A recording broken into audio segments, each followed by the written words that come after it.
Vyrábíme mraky, lidi.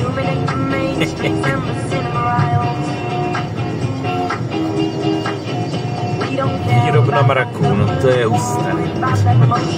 A odkud se bere ta voda pro tuhle elektrárnu?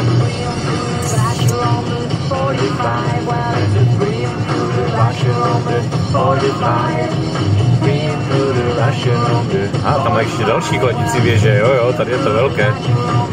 To je, jo.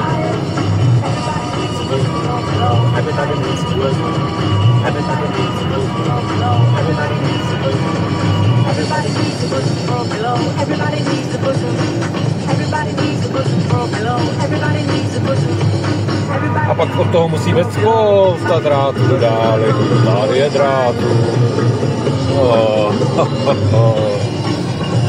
A ta rozvodná, to je.